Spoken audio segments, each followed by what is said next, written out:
にごめんなさい。年末ギリギリでやる工事じゃないな。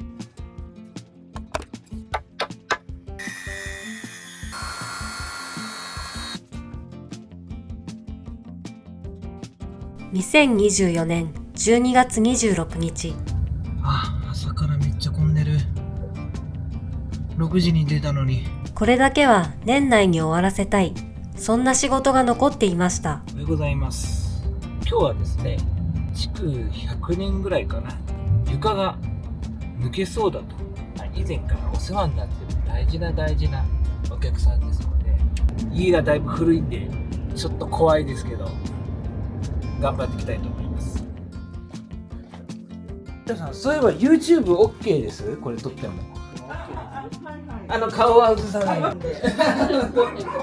その代わりいい仕事は確実にします。ご相談いただいたのは約2ヶ月前。正直、年内は厳しいかな、という、そんなスケジュール感でした。なんとか年末ギリギリ、残り2日のタイミングで、キッチンの床を修理することに。施主さんと一緒に、冷蔵庫や大きな家具を移動させるところからスタートです。このお宅とのご縁はもう8年ほど。外回りの修繕をきっかけに、ご家族の離れの新築、カーポートの設置、ベランダの修理や外壁塗装など、今でもいろんな場面でお世話になっています。大正時代に建てられたこの家は、施主さんがその都度手を加えながら、大切に守ってきたお家です。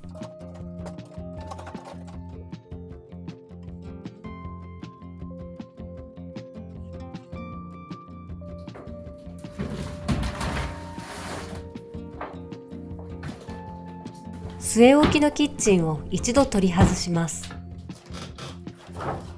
何が起こるのか開けてみないとわからない系の工事。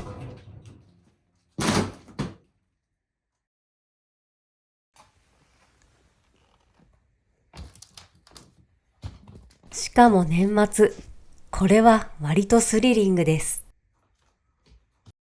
うわ、きついな。ガス屋さん呼ばれた。いやー、ちょっと。このガス代は再利用予定。ガス屋さんの手配をすっかり忘れていました。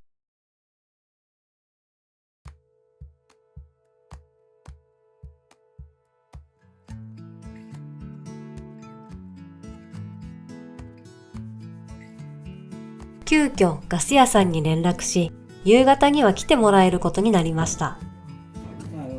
とりあえずガスボンベを止めてガス管を外します。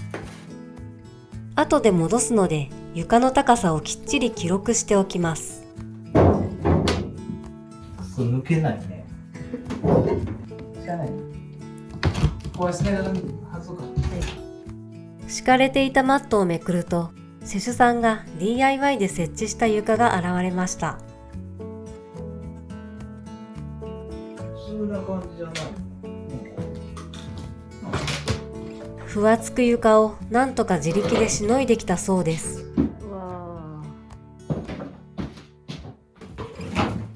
ありがたいことに釘やビスが少なかったのでバールの出番はありません。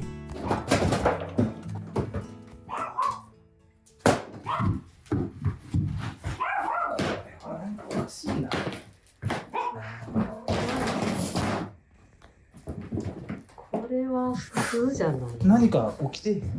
なんかね。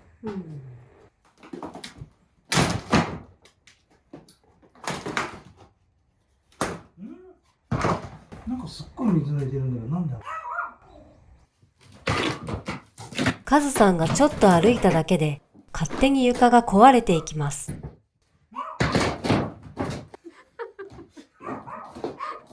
これはもう地雷型セルフ解体フロアとでも言いましょうか。すごいことになって。床どころじゃないの。トラップがすごい。解体してるってね。危ない。施主さんは今までどうやって歩いていたのでしょうか？もしかして忍者？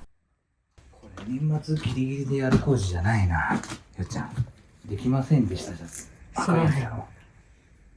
今日何日？ 26。ちなみにこの工事、どこまで直すかは事前に決めていませんでした。今どけたって、全自動解体。2日間でできるところまでというかなりざっくりしたスタイルです。仕上がりは現場の状況とカズさんの腕にかかっています。ようやくガス台を取り外すと、土台がびっしょびしょです。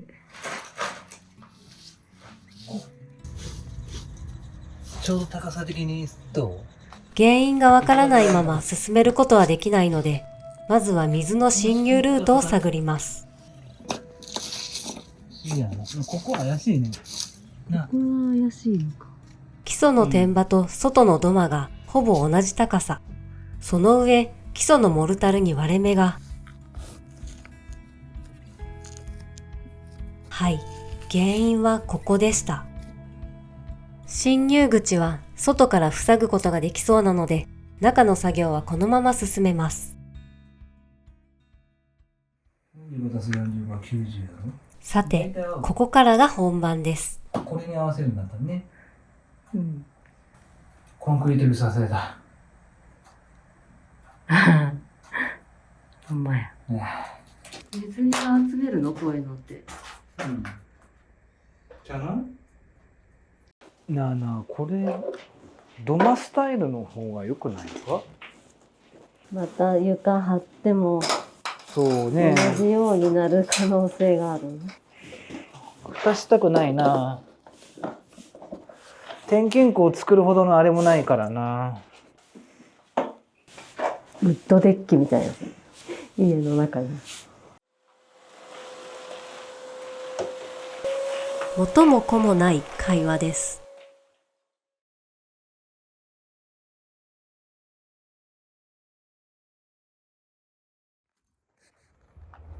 どうやって直していくの？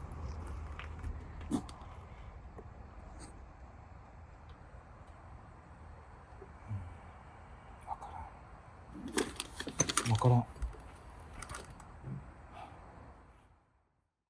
あ、猫。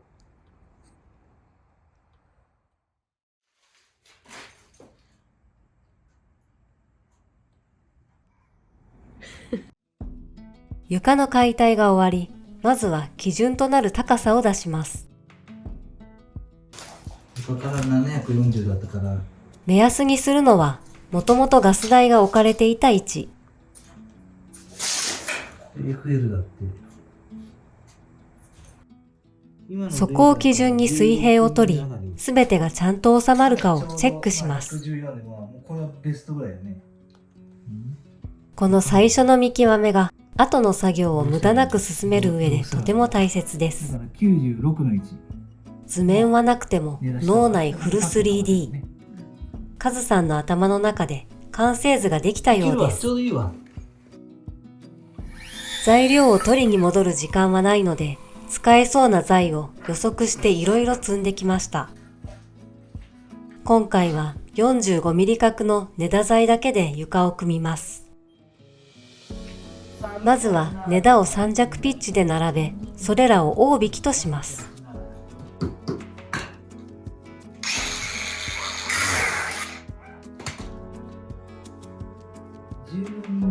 さらにその上に乗る根太の両端をすべて基礎にしっかり乗るように切り欠きます。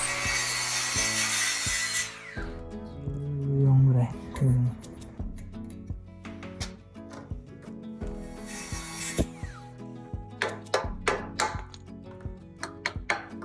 床のレベルを出しやすくするため、先にある程度格子状に根太を組みます。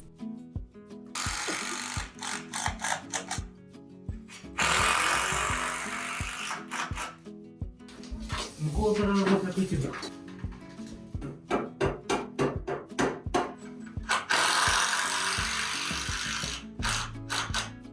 小口ね、ここ当たっとるから床鳴りする。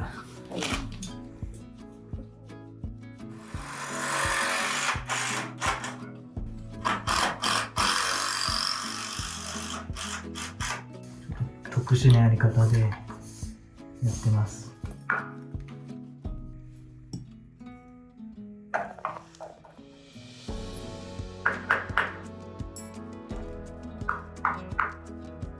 枝でレベルを出して下を決めて引っ張り上げるみたいな。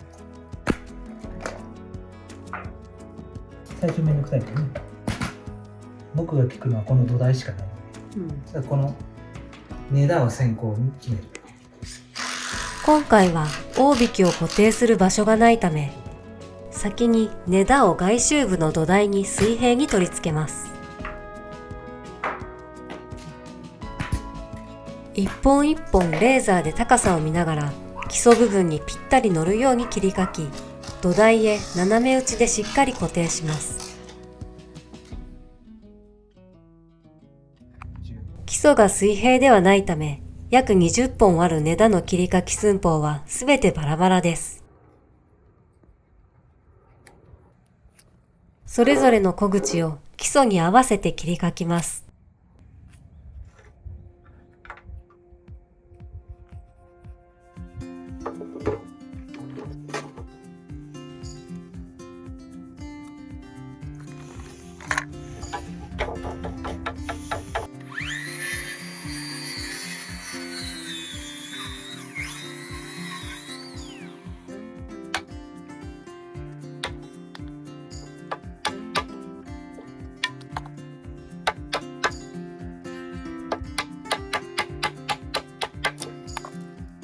こういうさ、折るもんで、こういうシビアななんちゅうの、ぴったりの寸法の時っていうのはさ、捨て切りするだけで解決する話だからさ、節は見るようにせなきゃ。根枝の長さは私がすべてカットしました。木の癖やひねり、節を見ながら材を選ぶのは当たり前だと怒られました。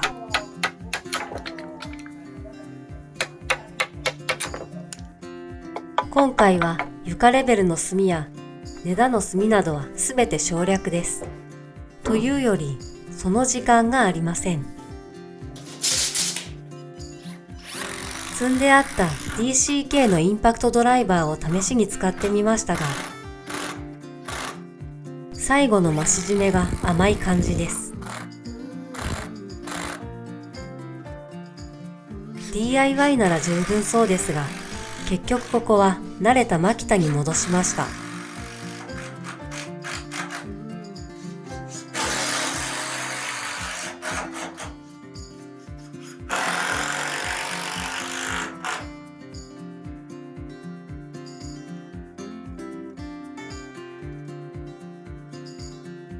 なんとか四方しっかり水平が出た格子状の根枝下地が完成しました。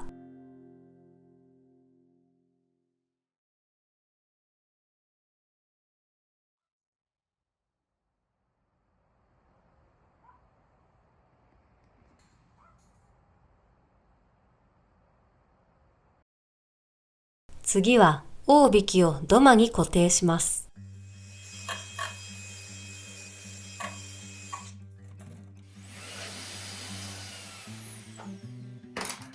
まずは土間にボンドを塗り、くさびやスペーサーをかませていきます。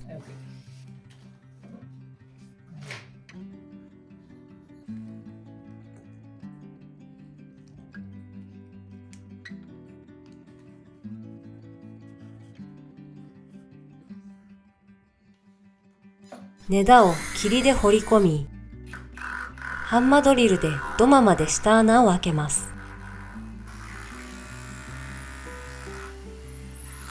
そしてコンクリートビスでしっかり固定します。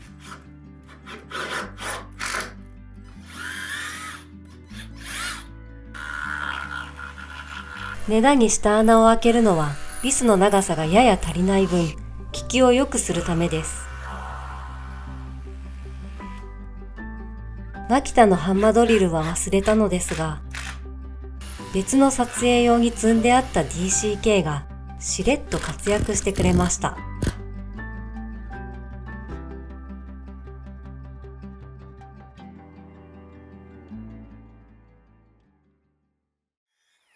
そんなこんなで根田組まではなんとか完了しました。そして外はすっかり真っ暗。完全に残業です。今日できるところまで進めて最終日の明日一気に仕上げるつもりです。私が作業場を作ったり道具を用意したり片付けたり掃除したりする間にカズさんが工事を進めます。通常はこんな遅くまで外で作業はしませんが、近隣の家が離れているので今回は OK。7時までには作業を終えたいところです。築100年ともなると、もう家全体が癖強めです。壁がカーブしているので、型取りに一苦労しています。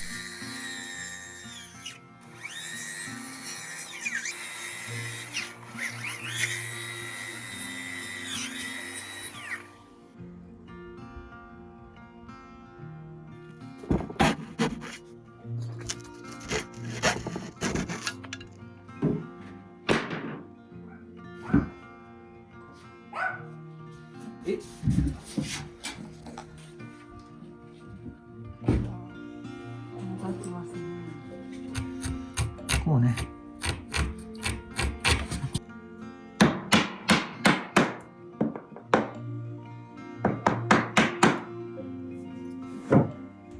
取れた。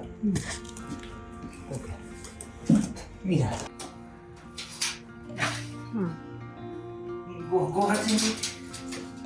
今回はこちらの据え置きの流し台の手前で床を作ります。今後のメンテナンスや作業時間や効率を考えての判断です。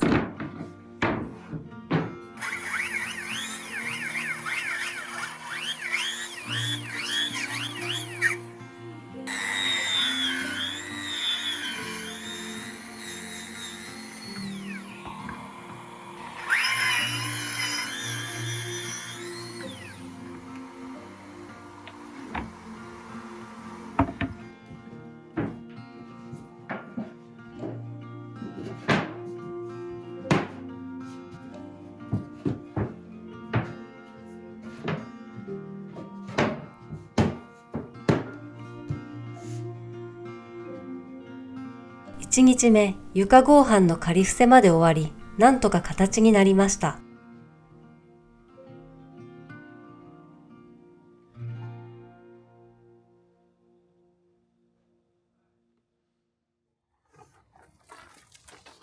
1年を締めくくる最終日です。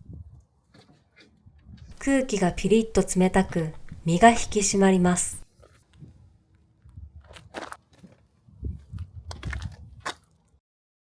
まずは昨日カットして並べた合板を一旦めくります。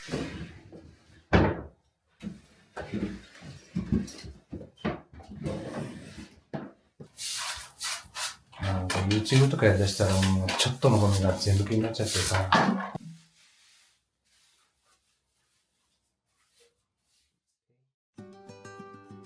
必要な箇所にしっかりウレタンボンドを塗っていきます。モルタルと根太の隙間にも忘れずにボンドを充填。この下の工事がさ、地面に吸っとるもんで、これがもし腐っちゃった場合、これが下がってギュッギュッギュッって言うでしょ。だからここに、ね、そうすると下に入っていくから、ちゃんと。工事ね、ここ。当たっとるから床なりする。昨日話していた部分ですね。ちゃんとやっています。リフォームするとさ、途中経過を見れる仕事だからさ。床なり防止と補強、どちらにも効く一手です。見た目悪いけどね。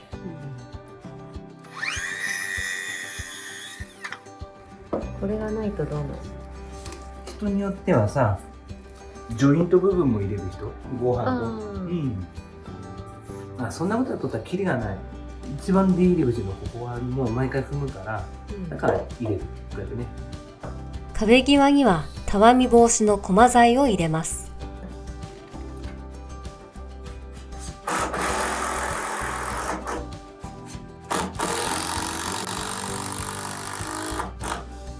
特に出入り口は床なりしやすいので、合板の小口が来る場所にもボンドを塗ります。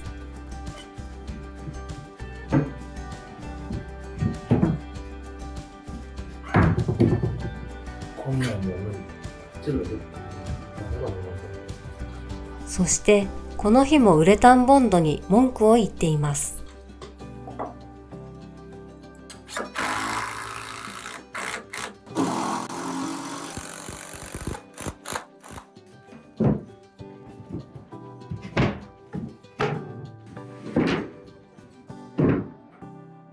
床なり防止と根田の補強が終わりました。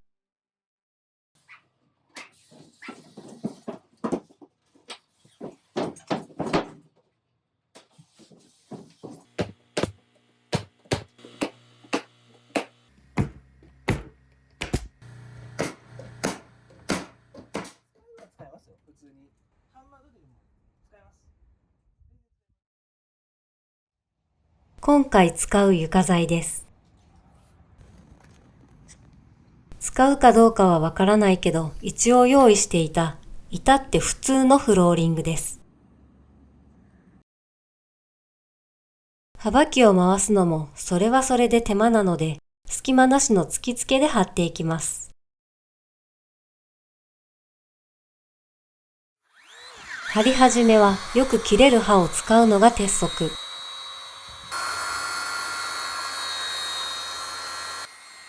ここは山新生協の静音チップ層、神業でスタートします。カズさんは通常床張りの時は丸ノコ2台で挑みます。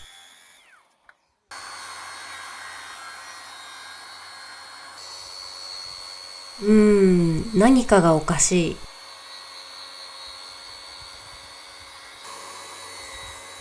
どうやら囚人機がお腹いっぱいのようです。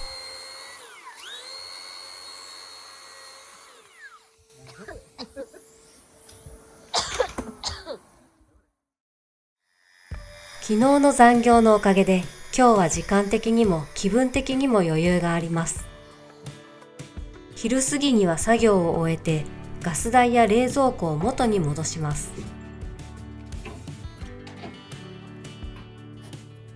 あとは会社に戻ってゴミの分別や工具の整理までを終わらせたいところ。今日うまく終わればみんながハッピーになれる。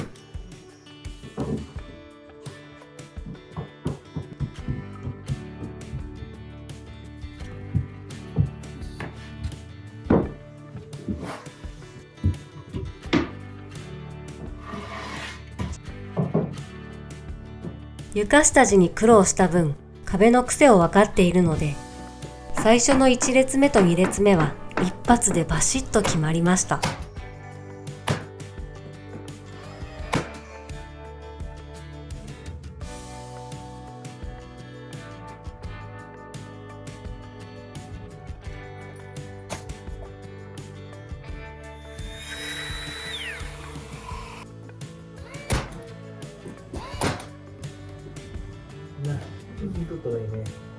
もう一個ちっちゃいのなかったっけ？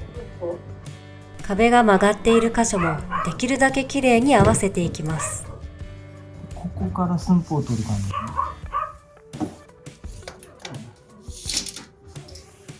478。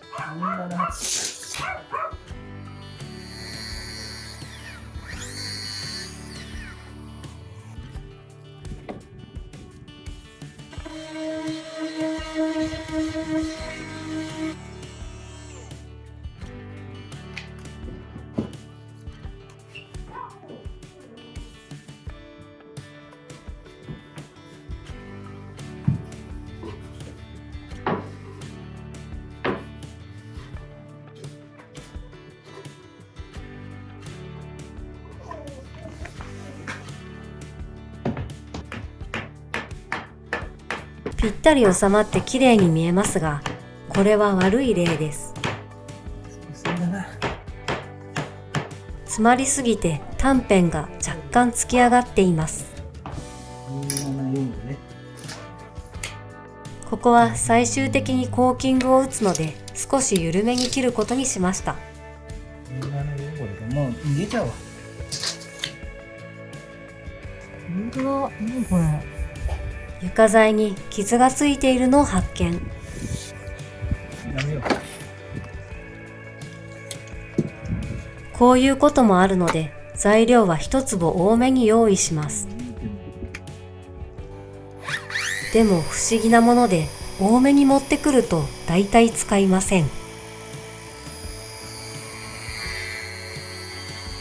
現場あるあるです。入れすぎた。はい、次。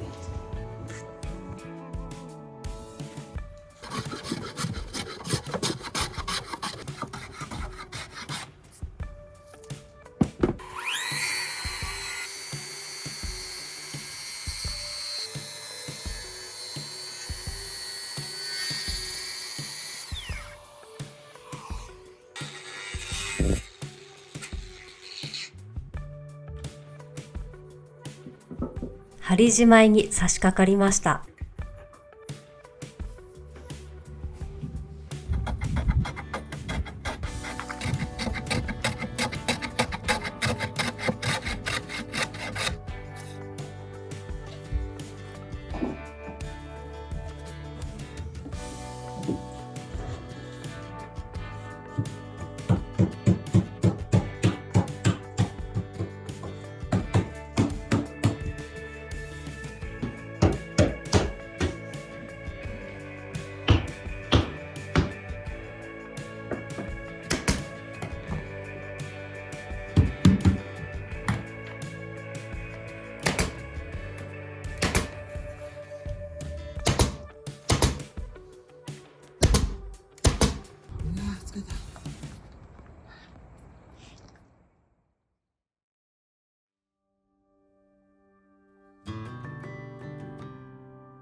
既存の床をめくったときはどうなることかと思いましたが、なんとか無事にきれいに収まりました。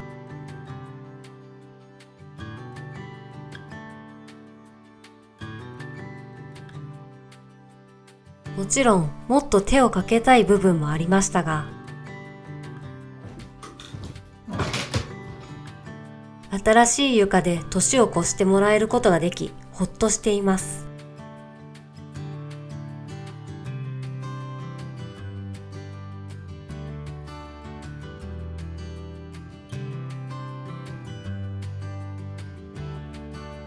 もう忍び足で歩かなくても大丈夫そうですね。